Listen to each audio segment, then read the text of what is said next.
tried to pick a question that if you didn't remember the exact expression, right, you could still answer based on the physical meaning, right? So I'll write down the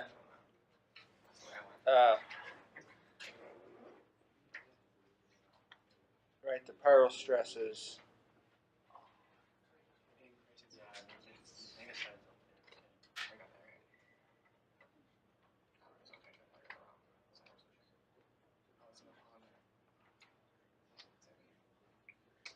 Right?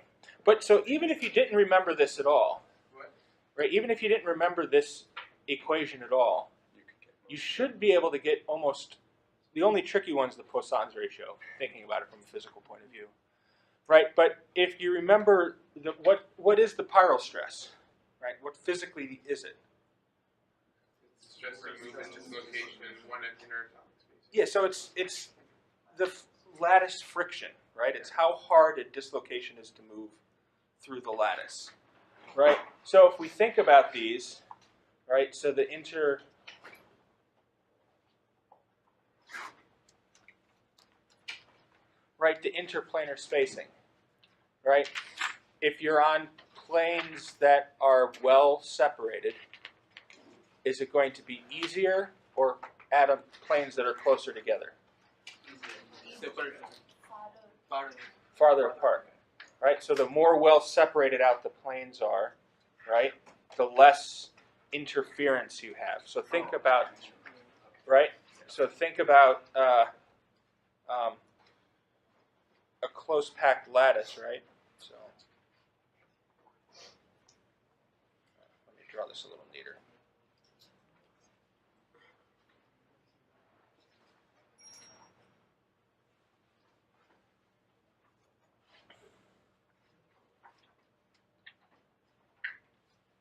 Of course, this is just a schematic, but if the close packed planes, right, are your slip planes, and these are going to have a fairly wide distance compared to some less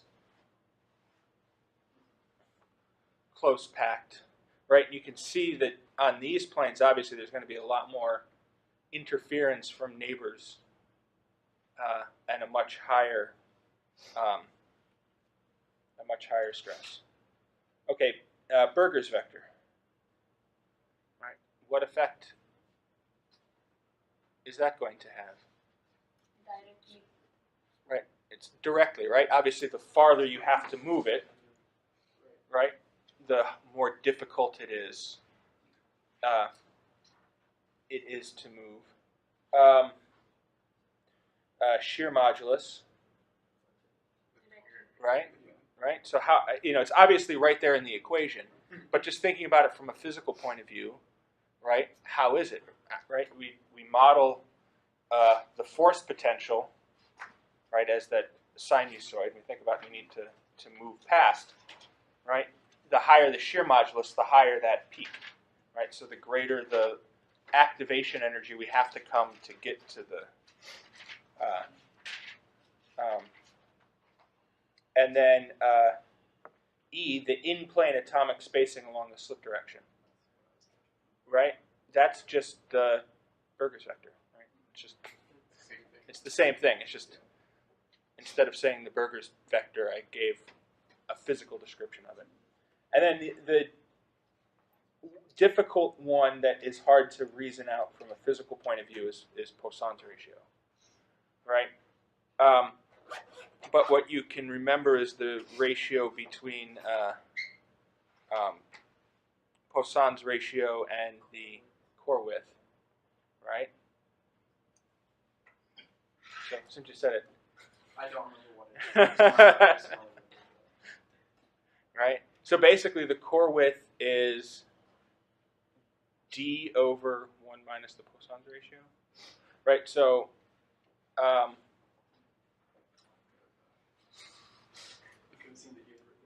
right.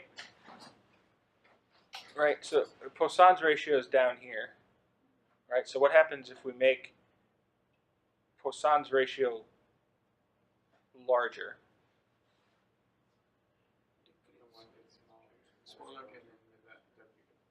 Yeah, this gets bigger, so then the exponent, it makes the whole thing smaller. Right? So that's it. Like I said, the Poisson's ratio is the only one that's kind of hard to think about physically. It comes back to thinking about the distortions, the stress field around the lattice when you work it out. And again, this all assumes isotropic elasticity. Right? That it's not super physical in real crystals, but it gets you 90%. In fact, most of the current dislocation dynamics codes still use isotropic relationships for because it actually doesn't change it all that much for to get the basic physical picture of what's going on. To make it quantitative, yes, right, but those codes take they're very, very expensive. Like the best dislocation dynamics codes, things that actually take like climb into account, and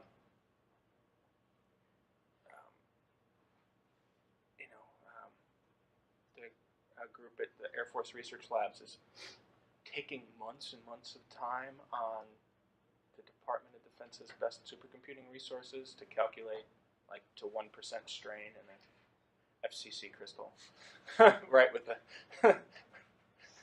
so. Are those codes done with some sort of empirical model, or are they like molecular dynamics? No, those are discrete dislocation dynamics. So they track dislocations at each point, and then calculate the Petch-Kohler forces on all of them, and then basically has a piral stress model to give it motion, and then has different relationships for different interactions, right? The activation energy for lock formation and kink formation, right? All these things in it, and those codes are approaching quantitative values, but for the most part, most dislocation dynamic stuff is qualitative. Almost all of our mechanical modeling is qualitative. We can't. Okay, so for the second part, hopefully this was quite a bit easier for most of you, right? So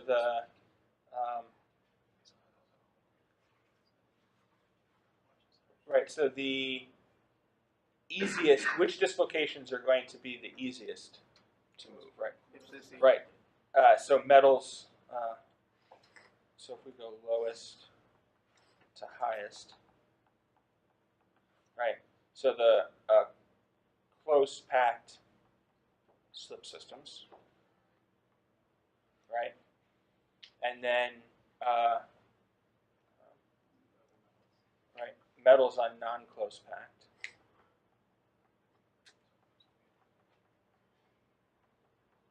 Right, and so for an example, let's just pick a HCP, right?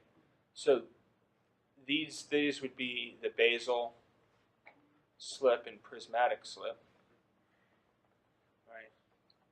These are the C plus A systems, the pyramidal systems, right? In BCC, we don't really have close pack systems, but we do have slip along close pack directions. So we have in BCC the 111, 101, 111, right? I got my brackets wrong there, but you know what I mean.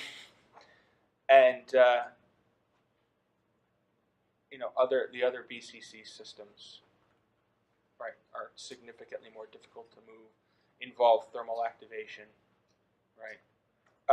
FCC, everyone knows that it's the 111 planes, the 101 directions, but under shock you can also get cube slip, right? Because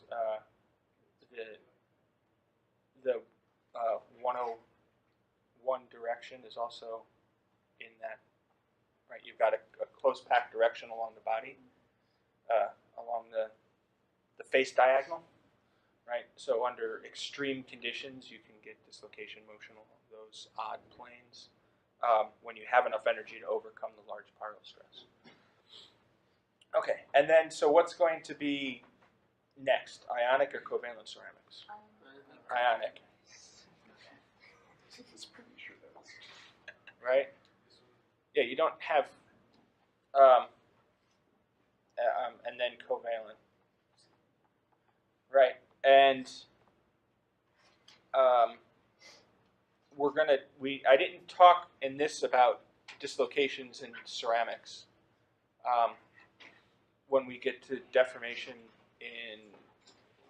we'll do high temperature deformation in ceramics later on, but dislocations carry charge, right?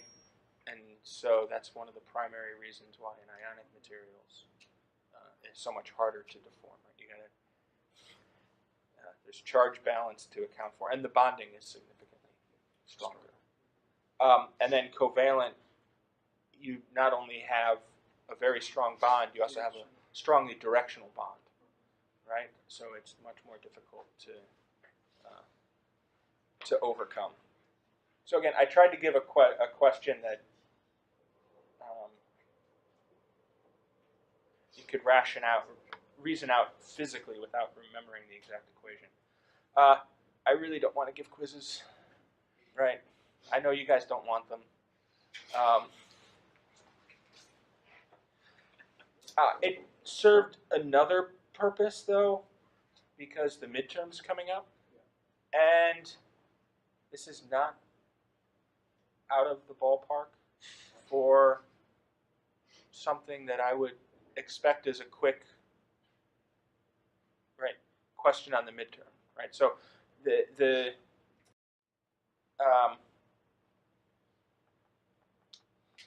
so I haven't made it yet, so I can't say exactly what it's going to look like. But generally, there's going to be a short answer part. Short answer, right? Which are things like this, questions like what you just had, or very quick calculations.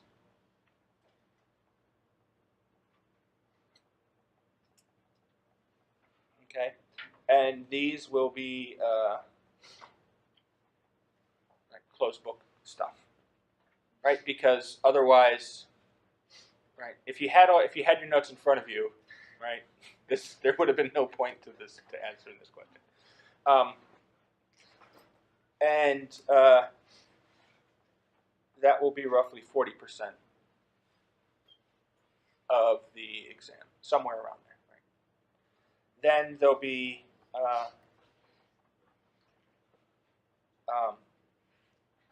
problems,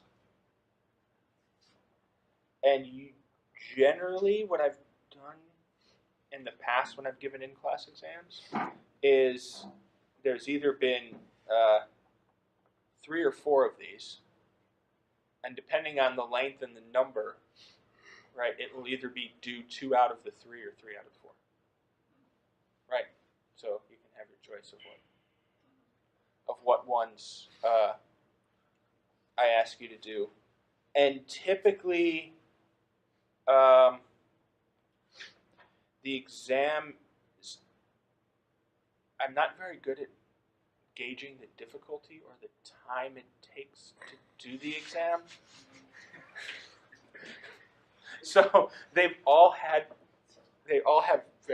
fairly substantial curves associated with them. And on top of that, usually there's about 140 points on the exam that I grade out of 100. Right? Man, you like screwing with us. No, I don't. It's not intentional. It's just because I write things down that I think will be easy, and it ends up not being. People don't find it nearly as. And I'm not. I don't want. Fair. Right. I'm trying to be fair about how I grade it. Right. The point of the midterm is an assessment. Right. It's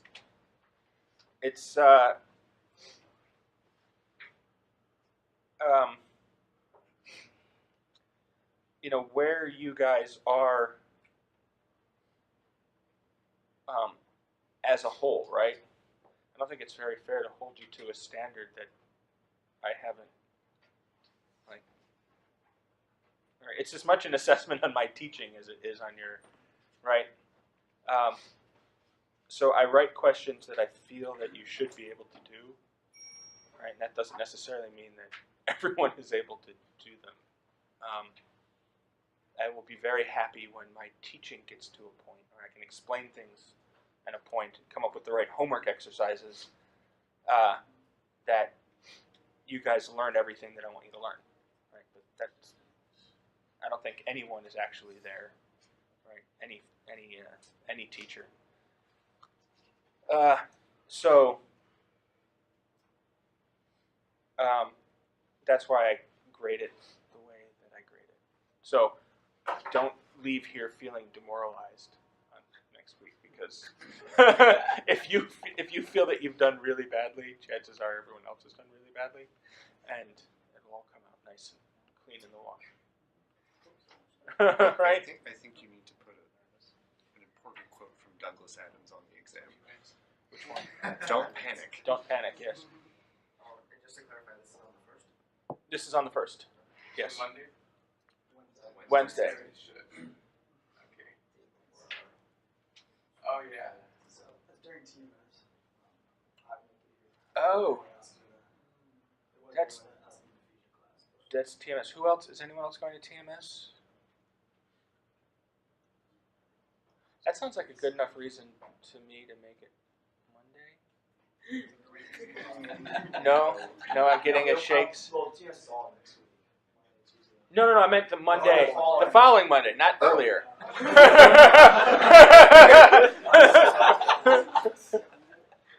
to say no.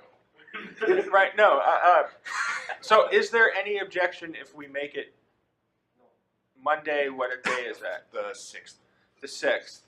So, what that means is that the last day to drop is the 10th, right? So, I won't have homework to grade, so I'll get the exams back on the Wednesday, so that if anyone, no one historically has dropped, right? Because, well, yeah, but I'm just saying, right? Even people who have bombed the midterm, right, have done well in the class. So, Thank you. Thank you for that word of reassurance. I don't know how else to say it. I write difficult tests. I don't intend to.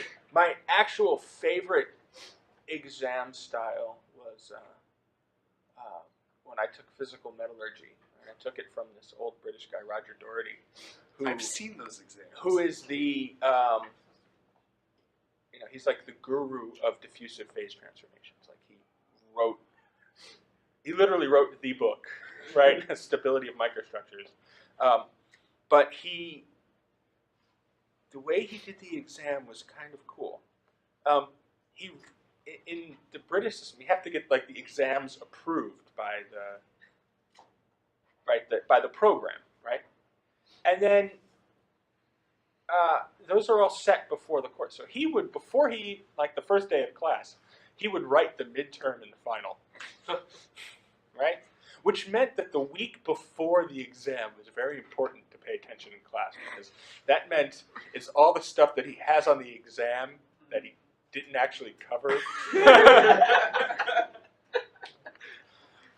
But what he would do is he would, and it was all long form, like long essay kind of questions, but he would take the exam with you, right? So he would do it at the same time, and then at the end of the period, he would grade his first, right? And that would be a 100%, right? So he figured that if you got 70% of the points that he made, right? If you made 70% of the comments or remarks that he made, that was an A. And 40% would be a B. right? And that was pretty much like down from there. And if you wrote your name, you kind of passed. but yeah, and it was, and I felt. Wait, really? I think that was the rumor. Yeah. But I get to brag for a second because I have the honor of having the second highest score ever on his exam. I got 89 How close to him were you sitting? on the I got 89 on the midterm, and he in the final, and he gave it back to me, and he said it's the second highest score ever, and I said, oh, right, who's the first? And he goes, oh, Tony Rowland. I said, oh, right, very famous professor at Carnegie Mellon. And I was like, well, how close did I come? He says, he got 120.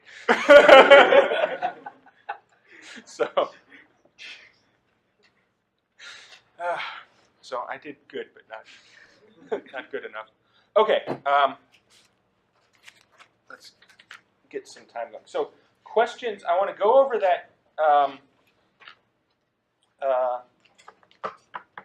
viscoelasticity question. But first I want to take any questions on the homework.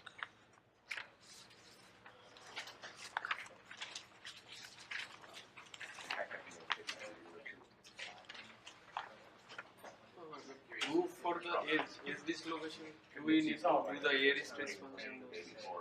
No, did I? Which? You told the derived stress field for this dislocation. I put that on the homework? Yeah. No, I just said calculate it in cylindrical coordinates, right? Yeah, so that means start with the formulation that I give you in the notes, which is in Cartesian coordinates, and work it out in cylindrical coordinates. I thought you were. No. I don't mean start from the displacement field, right? Because that, right? No, there is no straightforward way, right? You need to use elasticity theory to compute what the displacements are, right? And that's why it gets nasty. So just start with I give the stress field in Cartesian coordinates. I just say manipulate it and put it in cylindrical coordinates, right? Because sometimes for some problems, having it in cylindrical coordinates is much easier, right? And more natural. And it's easier to compare against the stress field for a screw dislocation, right? In cylindrical coordinates as well, right? And you see you have trig functions that pretty clearly show the behavior in the different quadrants, right? So for a edge dislocation, right? You've got different components alternate between positive and negative as you go around, right? When you write it in cylindrical coordinates in terms of the angle theta, right? That you see that oscillation in the different components pretty clearly. Okay. I thought maybe yeah. So, can you explain problem 9. Which one's 9? Consider perpendicular edge and straight dislocation in coincidence with the ease of the axis. Okay. And the burger vector I'm E. confused about your question. You said the screw dislocation coincident with the dy axis, z axis, and Hamburger's vector on the k direction. So for the screw dislocation. The screw, so the line, so I said, okay, so the screw dislocation is going this way, right? And then, so this would be E hat 1, E hat 2, E hat 3. The Burger's vector for the screw, did I make a typo? Okay, so what? Oh, okay, so it has to be E. The Burger's vector is also Certainly. on Z, right? Otherwise, it's not a screw dislocation, right? Well, we're still, yeah. Okay, so I need to fix that on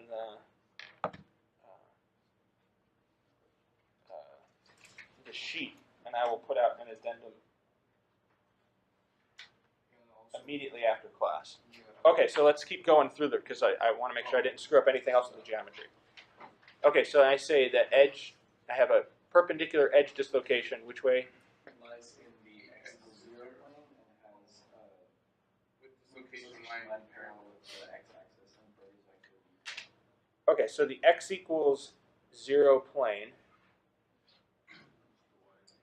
is the yz plane, and I said the line, just the line. Is also x. Parallel with Okay, yeah, wow, I screwed that up big time, didn't I?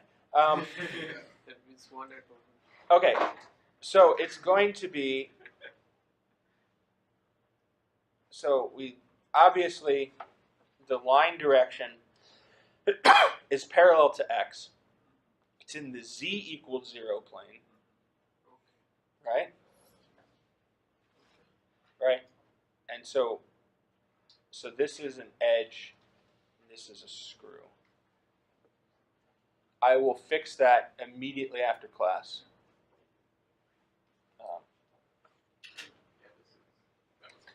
Right? Well, and now it's physically meaningful, right? Yeah. Before. One layer.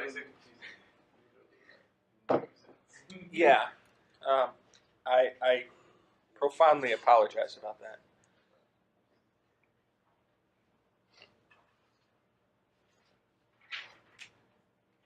Right?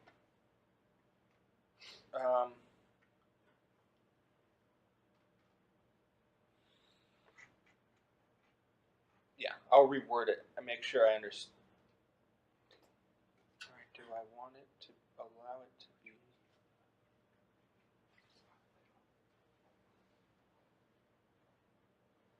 So it lies.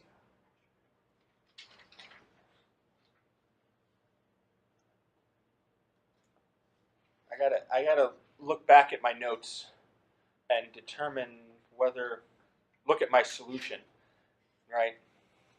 And see if I want it to lie in the plane or if I meant, right. Right. So I will correct it based on my solution for it, because I wrote. So that one, honestly, it's really easy to, if you write a little MATLAB script for it, right, or something like that to calculate it, or you can even do it in Excel, right? Do you need to specify the Barger's vector for edge dislocation? Means the line is in x direction. Yeah. But Barger vector will be perpendicular to x. But which direction? Yeah, so I need to specify that because the way it is now, I need to look at my notes because the way it is now, it can be 360 degrees, right? And that's going to drastically change. So I need to look at how I specify that, right? So that's why I'm going to offer a correction. I don't want to tell you to do something here and then give you out the solutions and have the solutions not match what, right? Or when we go over it, right? I don't want the solutions to not match the thing. And for this one, I'll post the little MATLAB script after the homework's due, and everyone can see what I did to write it out. So thanks for pointing that out. I will issue a update. Okay. Other questions? What's that? Which one's that? Atom pair potential. Can I have the sheet? It should be here. Yeah. Never mind. Oh.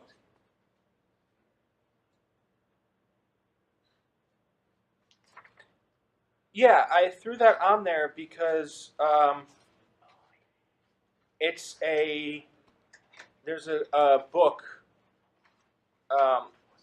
Argonne and McClintock, right? It's honestly, in my opinion, the best mechanical behavior materials textbook, but it's been out of print for 30 years, so I can't. It's given as an exercise in there, and I wasn't, when I worked through problems when I was a student, I didn't get it. And that's why I threw it on there. I threw it on there last year too, and no one came up with anything either. Right? So I was hoping that someone was smarter than me and would come up with a really good solution to that question. Right? That's why I gave the bonus points. But off the top of my head, I don't know what the answer should be. I'm hoping that someone who does atomistics would be able to tell me something. More just because I want to know what the authors of that book were thinking, right? You know, it's Ali Argon, right? He's like the man at MIT for decades. Okay.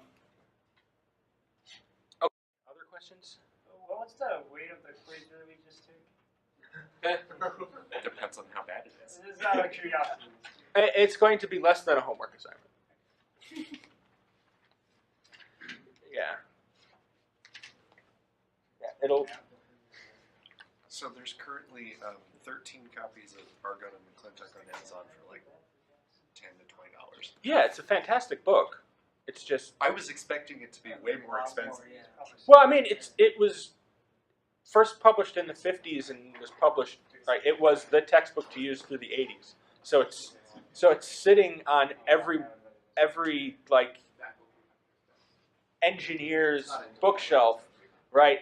And as they die or retire, right, their relatives are. It's as though they're being manufactured. Yes, there was a big lull, and now they're probably more popular than they were 10 years ago. Copy coming in the mail. But it's a fantastic book, right? So I would encourage you guys to pick one up as a. They become available. Or someone less scrupulous who doesn't mind unbinding one and feeding it into a book scanner. Do the world a favor. Right? So. You can always rebind it. And then you could rebind it in a nice bind.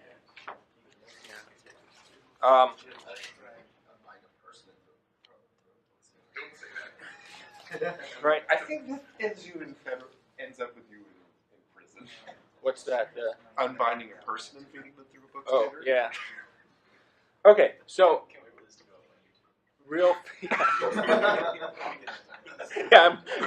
here I am.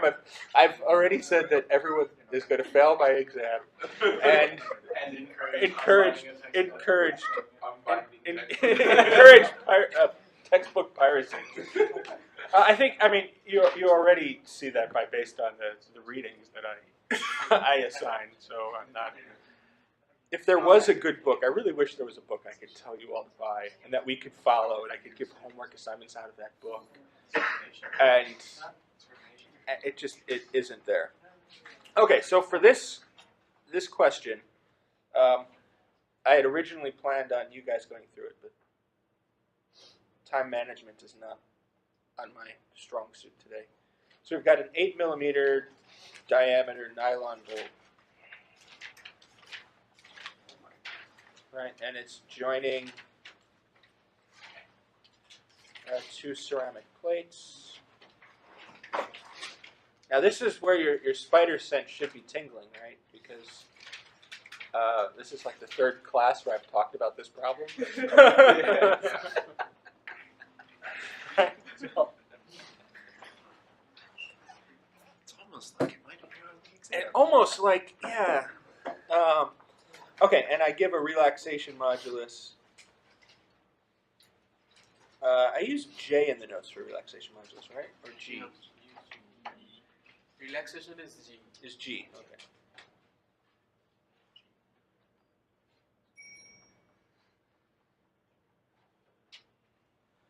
Okay, and so this is units of GPA, and T is in hours.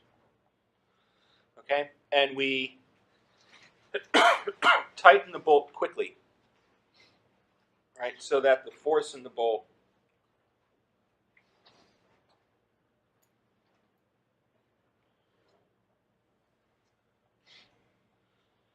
is 1,000 newtons.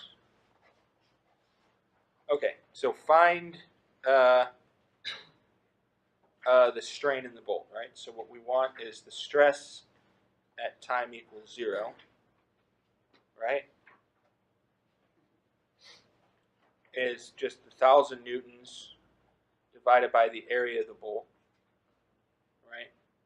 Which is 1,000 divided by pi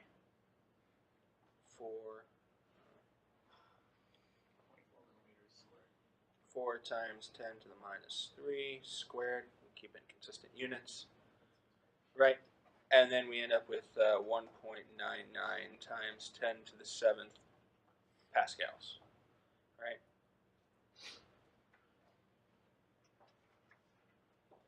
And then the strain, the instantaneous strain, right? When time equals 0, this just becomes 1, right? So that's just 1.99 times 10 to the 7th over, this is in gigapascals, so 5 times 10 to the 9th. So the instantaneous strain is 0.4%.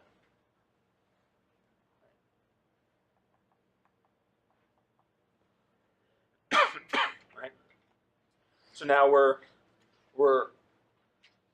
holding this at constant strain, right? Because we've tightened a bolt. And so now we want to know how the stress relaxes over 24 hours. Right, so we want the stress at time is 24. Right? So that's just the relaxation modulus at time is 24 times the strain. Right? So our strain is 0.004. And we're going to multiply this times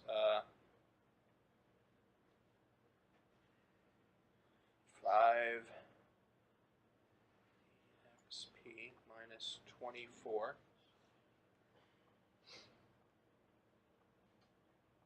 to the 1/3. And this is in gigapascals, so we need to, right, so we need it times 10 to the 9th there, which gives us 1.12 megapascals. Right, times 10 to the 9th, 10 to the minus 3rd, so this is 10 to the 6th. Right. MPa, right, and then to get the force, it's just stress times the area. Right, so that's 56.3 newtons. Right, so we tightened this to 1,000 Newton load, right? And over time it's relaxed. Now there's only a 56 Newton load on it. So now we're going to, after the 24 hours, we're going to tighten it back up to 1,000 newtons again, right? So, all right, our stress at time t,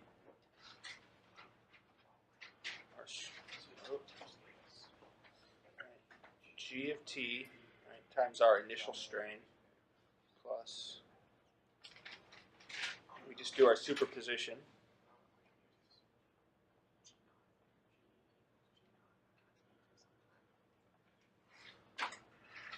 All right, so this is just G of t is 24 times 0.004 plus our G of time t equals 0 times epsilon 1 minus 0.004.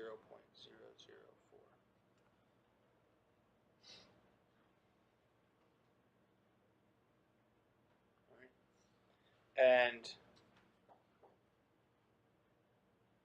our stress when we load it to 1,000 newtons, right? This here is 0.0199 gigapascals, right? That's the force times the force per unit area. So now we can solve this for epsilon 1. Right, we have epsilon 1 is right 0.7, 0.8% strain. Right, it's just the superposition principle. And then we let this relax again for another 24 hours. And we do exactly the same type of superposition, right? And so I'll let you guys work through it when you study, right? So the force after,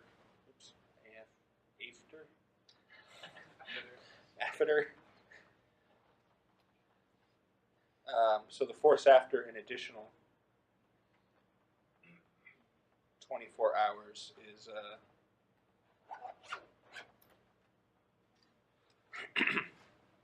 80.42 newtons or somewhere around there. But it's the same superposition, right? It's exactly the same as part B, but with the second loading added on. Right? Okay, so I'll have the previous homework for Wednesday, and we'll start the